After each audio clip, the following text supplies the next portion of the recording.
Namaste, this is François Gauthier. I'm going to talk today about Mr. Nehru.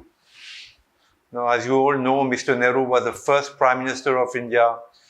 For good or bad reason, it shows that the system that the British had put in place, education, judicial, constitution, that whole system Mr. Nehru took over and clamped it upon India. Now, India is a very ancient country. It had its own political system. It had its own judicial system at the village level. It had a constitution which was much before the West, had experimented with republics, with democracy, with kingdoms. And thus, Mr. Modi shows something which was totally foreign to India.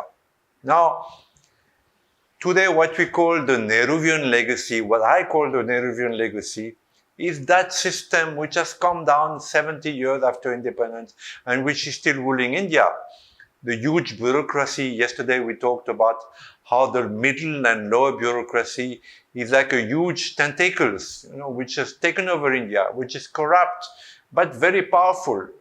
We are all ruled still by this bureaucracy, which is even in the private sector. You can see that in the banks, even when they are private, there is that bureaucratic spirit, of not taking initiative, of everything is small and controlled, and which opens to corruption. We know that today, if you make a court case, it can take from 7 to 50 years to come to fruition, to come to a judgment. This is still the Nehruvian legacy.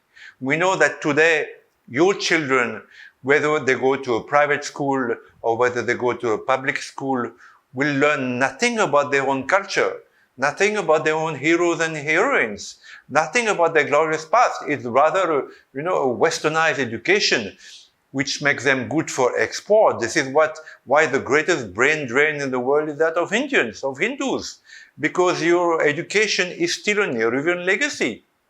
Now, not only that, but the constitution of India is also mostly borrowed from the British. You have a prime minister which is powerful, but a president, which costs millions of rupees every day to India, and we use so much manpower, so many bureaucrats, so many aides de camp, so much security, and yet has no power. The same is true in the States. You have a chief minister with power, but governors who have absolutely no power. They're just figureheads. So this is, this is the leftover of the British Raj, and we are still living in that era. Now, Mr. Modi is a revolutionary. After 70 years, India gets a prime minister who's ready to revolutionize India, ready to transform India. And he has implemented some very far-reaching, reforms. Unfortunately, he's a hostage to that Nehruvian legacy. He has to function in a system of 60 or 50 years of power of the Congress, the whole VIP status, the whole bureaucratic apparatus, every decision that is taken to Delhi, before it percolates to the ground, is diluted. Because the bureaucrats are there, because the Nehruvian legacy is there. So what to do? This is a great problem. And you can understand it if you live in the central India, if you live in South India, but if you're in Delhi, you are too far away from the rest of India to feel, that pulse, that the great reforms of Mr. Modi are not really reaching the ground because of this bureaucracy, because of this Nehruvian legacy. We can see in terms of economy, because economy is so important today. We can see in the terms of economic reform that for a foreigner, it's still very difficult to invest in India. There are visa rules which are Nehruvian, You have a business, we have France, they have a business visa, they love India. They've started, wonderful businesses in India. Every 3 months they have to get out to renew their visa. How is this possible? How can they function? How can you have a business if every 3 months you have function?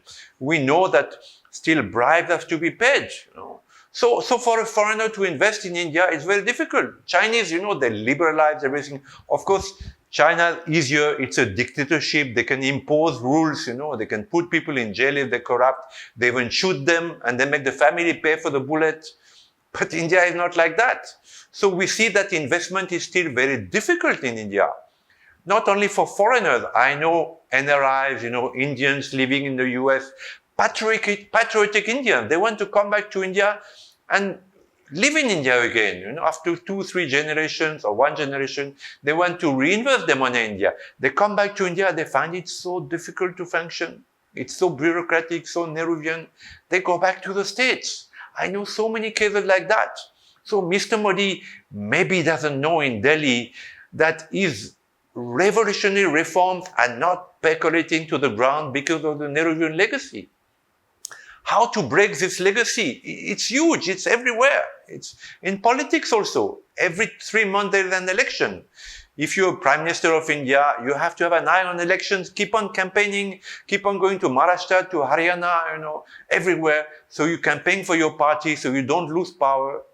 This is crazy, There has to be more streamlined elections together so that if you're in power, if you're an MP, you've been elected for 5 years, you concentrate on your people. You don't have an eye to raise money for your party half in black. We know that politician money is half in black even today. So Mr. Modi needs to break that Nehruvian legacy. It's a huge task. I don't know how he's going to do it. Again, I would say that shifting the capital away from Delhi to a more central place in India like Indore or Ujjain or Pune will definitely break some of the backbone of this bureaucracy, because it's in Delhi that this bureaucracy gets its maximum power. So then I need your brainstorming. Every Indian needs to brainstorm how to break away from this Nehruvian legacy so that India becomes a superpower without the dictatorship of the Chinese. The Chinese could do it because they have dictatorship. India is a democracy, good. But how to break away from this Nehruvian legacy? This is what I'm asking you today. Namaste.